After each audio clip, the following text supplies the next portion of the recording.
Now it is 4 p.m. You're just in time for trending news here on Lookuptv. My name is Brian Amwai. Let's start the program at this particular hour. Now the government, through the Ministry of Health, will now begin the rollout of emergency cholera vaccinations targeting children from the month of August. According to Mary Muthoni, the Public Health Principal Secretary, the vaccination will be rolled out in a bid to prevent children from contracting the waterborne disease, ahead of the foreseen El Nino rains, now expected to start in September.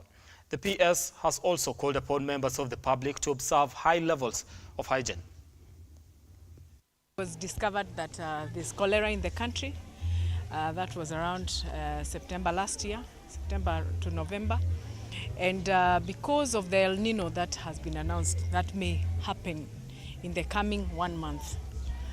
In September, you realize it's going to be very wet, and there's going to be probably water that is flowing, and it would be important that we get prepared.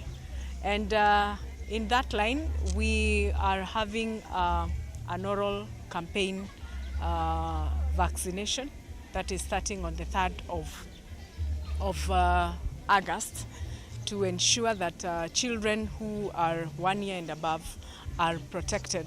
We are also encouraging people to keep their households hygiene, high level of hygiene in their households, wash your hands, ensure that the environment is clean, ensure that you're drinking clean water and possibly boiled water, so that we are able to keep away from this kind of diseases. Diseases like TB, whereby being a communicable disease, it is a disease that we can prevent by ensuring that we keep our children away from school if they have signs and symptoms.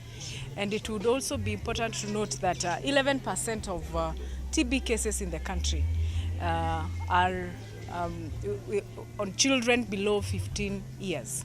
Therefore, it is it's more prevalent with children than even older people. It would be important to note that the country is also moving away from curative and moving to preventive. So we need to be more proactive on areas disease control, so that we are able to keep the masses in a better state. Now, away from that, members of parliament from Kakamega County have welcomed the move by the opposition and the government to have discussions around the cost of living and the state of the nation. Let's take a look at what they had to say.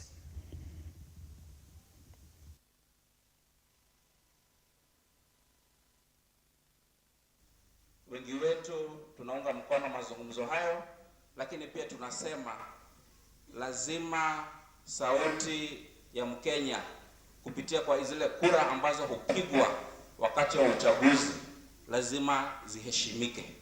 Isiwe kila wakati baada ya uchaguzi mtu akishashindwa kura anasema lazima tukae chini ndio hata mimi nipate kitu. Kwa hivyo tunasema lazima sauti ya kura iheshimike. RUTO president kukaa na Raila ni kitu mzuri, kwa sababu wafadhali wakae, washindwe kuelewana, wapigane ngumi kwa hiyo nyumba, lakini Wakenya tuwe salama. Watoto wetu wasikufe kwa ajili ya sisi wanasiasa. Ninaunga hiyo kitu mkono, na ningependa kuomba ndugu zangu kutoka Mount Kenya. Nimeona jana wamekimbia wakiteta kwamba lazima deputy president awe ndani ya mkutano. Members of parliament from Mount Kenya, you are being premature. Sisi viongozi tusikuwe hardliners. Sisi wenye tuko karibu na William Ruto na wale wako karibu na Raila Amolo Odinga, tusikuwe hardliners. Wananchi wanaumia. Shikali kario. Ndio sisi tuna support hiyo mazungumzo, na mimi nikiwa mtu wa Azimio nataka kumwambia ya kwamba Raila hakusema anataka nusu mkate. Hiyo tunataka tujue vizuri sana. Si ndio? yeye anapigania mambo yenyu. Mambo ya nusu mkate mmesikia akisema hapana. Yeye anapigania mambo ya uchumi kwenda chini. Still on that, residents of Bungoma have given their take on the talks and negotiations or rather ongoing between President William Ruto and Azimio opposition leader Raila Odinga. Now they hope that these talks will bear fruits and they will come up with a solution that is good for the country. Philip Wanyonyi Wekesa, mimi ni mkazi wa kaunti ya Bungoma. Swala ambalo kama sisi wa Kenya tunajaribu kulitazamia kwa makini sana ni hili swala kati ya mazungumzo kati ya Raila Odinga, kiongozi wa upinzani, na rais wa nchi Mheshimiwa William Ruto kwa mambo ya bipartisan na mazungumzo. Sisi kama wa Kenya, mazungumzo kama haya tumewahi kuwa nayo hapa awali na hatukuona matokeo yote mazuri kwa manufaa ya mwananchi wa kawaida. Haya mazungumzo yamekuwa mwaka baada ya kila mwaka tukipiga kura tunakuwa na haya mazungumzo, negotiation, maandamano. Baada ya negotiation na kukaa kwa meza moja, mwananchi wa kawaida hajapata lolote kutoka katika hayo mazungumzo. Mambo ya handshake ya Mheshimiwa Raila Odinga na Mheshimiwa William Ruto, rais wa nchi ya Kenya. Tunasema mambo ya hiyo handshake tunasema ni sawa, kwa sababu Wakenya kweli, kusema ukweli, Raila kitamba toke aende kwa barabara, Wakenya wameumia sana. So tunasema kwamba hiyo handshake itasaidia Wakenya. Wanaosema kwamba wale watu waliepigia Ruto kura ndio Wakenya kuliko wale walipigia Raila, wanakosea inji na wanakosea katiba ya inji. Kwa sababu ukweli ni kwamba sisi sote ni watu wa Kenya. Now, a 31-year-old woman is in agony after her son, 18-year-old son, was crushed by a lorry carrying waste at the Malindi Mayundu dump sites. Now, the family wants the government to look into the matter and ensure that justice is served. Mnamo tarehe 28 mwezi wa 5 nilipigiwa simu akiwa mjomba wangu amekanyagwa na gari ya county. Nilitoka kule kufika nikamwona mama yake akiwa ameanguka chini na babake wakilia hapo. Mjomba alikuwa amekanyagwa sehemu ya kifuani na watu walikuwa mpaka kwa shida kubwa gari ikachomwa. Kisha baadaye nikaitwa na chief akasema kuna simu kutoka ofisi ya governor ambaye ametuma familia sisi tukae chini na municipal ambaye Mr. Mabati na watu tuangalie namna gani tutamsaidia. Na baada ya hapo walikuja wakaniambia kwanza niliandika ni 1250 na shaka ipo 1050 na sasa wameka kabisa hawajakuja tena. Tuke na majonzi ni kama serikali imetuacha. Kwa kusema kweli tumepata hiyo habari ya timu tahamishwa na ni muda mrefu, tulikuwa miaka 20 tunasemeka tahamishwa, lakini hatujaona hiyo mambo. Hatujui sasa kama hatujui kama tunaweza pata haki ama hatuwezi pata. Tunaomba serikali yetu ya Kenya kama serikali kuu itusaidie kama wananchi wa Kenya, sisi si wa wanyama, tunaomba tu hayo Mungu awe pamoja na sisi. Let me take this. Residents of Mugamba Shura in Kirinyaga County have raised concerns over rising insecurity in the village where men are forced to sleep outside to protect their families. Now the residents say that cases of livestock theft have been rampant in the recent days. Na sasa area hii kumekuwa sasa hatulali kwa sababu kuna wezi wa miraa wako wengi, wezi wa ng'ombe wako wengi. Ikiwa umekalisha miraa, siku hiyo hata kuja kwa miraa. Ikiwa unakalisha ng'ombe, siku hizo hawezi kuja kwa ng'ombe. Sasa area hii hata nyama ya ng'ombe hatukuli. Kwa sababu gani? Ng'ombe kama hizi zilienda, mwenye kuimba hajui kama zilikuwa zimendungwa. Na inasemekana kwa health usikule nyama ambayo imendungwa. Sasa unaenda kununua nyama na imendungwa sindano na hujui. Sasa siku hizi tunataka nyama ya mbuzi ama tupatiwe bunduki kila pahali kila area kupatiwana bunduki. Kama ni area hii tupea bunduki moja, area ile nyingine ama tujengewe post. Kila eneo post. Kila eneo post. Na ni hapa tu. Hatuko bali. Ni kama wanajua wakati umerara, saa hiyo ndio anajua umerara. Watu wametukasirisha sana. Wametukalia ile mbaya sababu mbuzi wanaimba mbuzi, wanachijia hapa karibu, wanatuiba miraa. Kama jana jioni nilikuwa kwa miraa wakiiba ng'ombe za my brother hapa. My brother hapa ng'ombe zake zilienda ng'ombe 3 wakachijia hapa tu karibu. Na hapa walichijia huko, walimuiba ng'ombe na mbuzi tena, na wakachijia hapa tu karibu. Sasa hiyo tabia sijui kama ni hao watu wa kuchija wao wenye busheri wanatufanyia hapa hiyo mambo, hata hatukuli nyama. Na nimesaibiwa ng'ombe na mbuzi 5. Aliota hata miraa. Hata miraa wazee wasaa toroka kwa nyumba, jualani kwa nyumba. Sasa tunalamba lindi. Kasirika sana kabisa sababu ya wezi wenye wako katika hii area. Unaamka asubuhi unakuta miraa imechuno yote. Ng'ombe hakuna na ndio mbuzi hakuna na ndio tunatoa. Wazee nao wamelala nje. Wanalalanga huko nje wakilinda ulinzi. Sasa bwana atalala kwa nyumba ama atalala nje.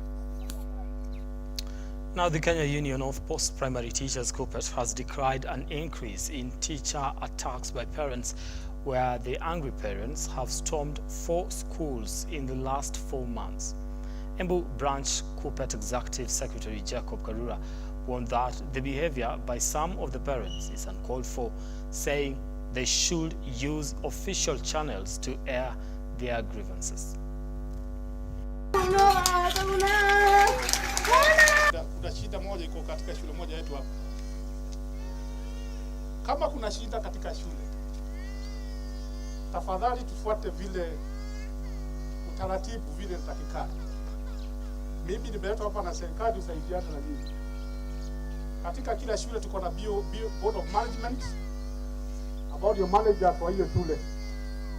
Kama kuna shida ya mwalimu mkuu ama walimu ama shida yoyote, kuja kwa ofisi ya sub county director, uanze na zone kwa sababu zone iko karibu na wewe.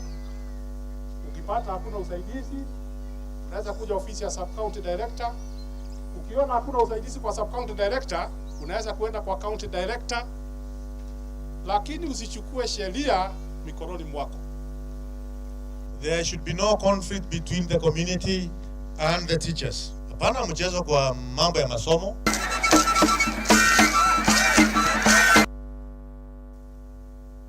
Now, the county government of Nakuru is set to relocate the town-only slaughterhouse to pave the way for the construction of a stadium. Now, the move has angered traders in Naivasha County. Naivasha town rather. Let's take a look at what they had to say in regards to that.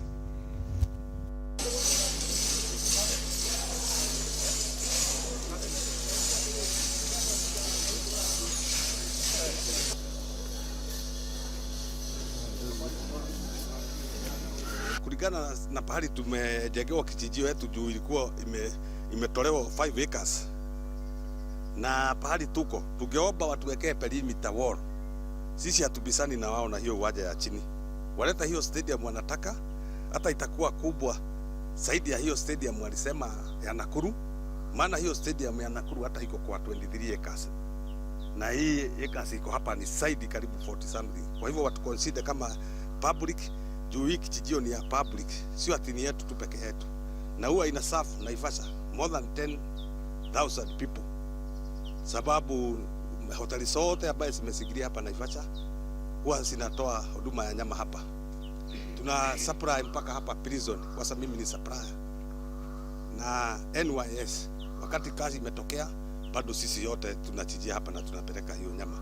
Tunazungushwa hapa kwa sababu nataka ardhi hii. Sio stadium, hatuoni ni stadium wanataka kujenga kwa sababu Daramea alitoa ardhi pale. Na miaka mingi 1993 ndio alitoa ardhi pale wajenge stadium. Tangu wakati ule hawajajenga stadium. Kwa hivyo ni kisikisio ya sisi tuondoke hapa. Vizuri wakiingia hapa hata kama ni mkutano, wawache kuita watu wenye sio wa kichinjio. Waite wenye wako ndani ya kichinjio.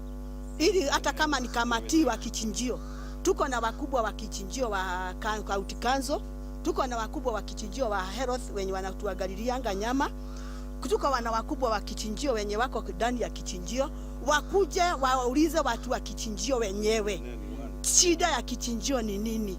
Juu sisi shida ya kichinjio ni kila wakati tunaambiwa tutoke hapa twende upande wa Hell's Gate.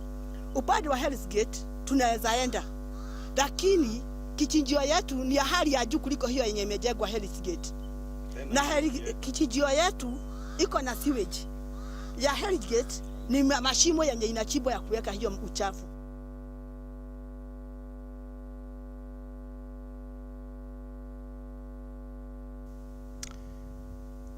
Okay, now let's get sporty. National trials, Nairobi City County rather, emerged the champions of the amputee football games for the national trials that were held in Eldoret, Uasin Gishu County. Now Nairobi won by a solitary goal against Kakamega in the finals.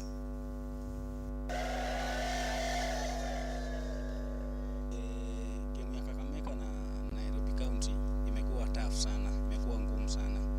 Na Kakamega walikuwa wametarajia watushinde, lakini sisi nasi usiku hatukulala, tulikuwa tunaomba tu Mungu, tunataka hiyo cup, na Mungu pia ametufanyia kazi yenye tulikuwa tunatarajia na imeonekana, tunamshukuru sana. Trials ijakuwa rahisi venye mimi nilikuwa naiona, lakini nataka kushukuru Mungu, tumetrain kuanzia January, nikiambia wachezaji wangu tu focus tu kitu yenye tulikuwa tuna focus, na Mungu ametupatia, tumepata cup. Nataka kushukuru tu selection ye itaselektiwa wachezaji wangu, hata wakichukulia karibu hata timu nzima, nitawashukuru tu sana. Tuleta hapa new selection na I hope selection imekuwa poa. Wachezaji wenye wamekuwa hapa wengi wako poa, kwanza kwa timu yetu. So mimi hata mimi nachezea nje, nachezea Turkey, nitaje ligi kubwa kule Super League. So hii pia itakuwa ni challenge kwa wachezaji wenzangu, at least waonyeshe ile talent yao tukienda huko kwa hiyo tournament Ghana. So what we need ni support, at least vijana wakuwe fit. Support kipatikana, vijana watakuwa fit, waingie camp mapema, at least wakuwe na ile active kwa hizo game. Selection ilikuwa mbaya kwa sababu most of the national players na wale wanacheza professional players, wale wanacheza Turkey, wote walikuwa around, so it was easy. Ni kuangalia tu katika wale waliachwa last time ni kina nani wameimprove, lakini ile shida kubwa tuko nayo ni kwamba shida ile Kenya tuko nayo, hatuna league. Sasa mpaka kutokee event kama hii, mpaka kutokee All African Games ama kutokee Para Olympics, ndio sasa watu wanakusanya, we select a team, tunaenda. Sasa ni kuimprove, lazima tuwe na league ya Kenya. Make sure unaonekana wewe uko nyuma. Make sure unaonekana. All right, now that does it for us here on Trending News. More on these particular stories and everything that we've been working on during the day will be coming your way in our subsequent bulletins at 7 on Lookup Tarifa with Fiona Kenga, and on the Spotlight at 9 p.m. with Ian Keitani. Good afternoon.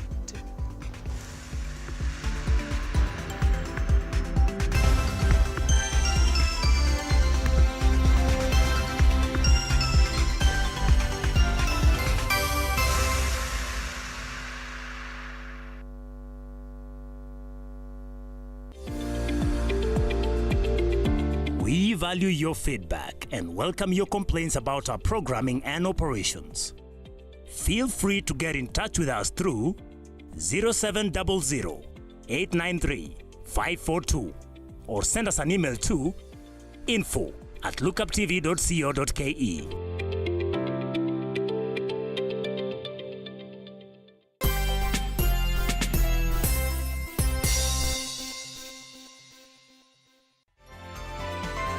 Infinity Industrial Park is one of the largest private industrial parks located along Eastern Bypass, Nairobi, which provides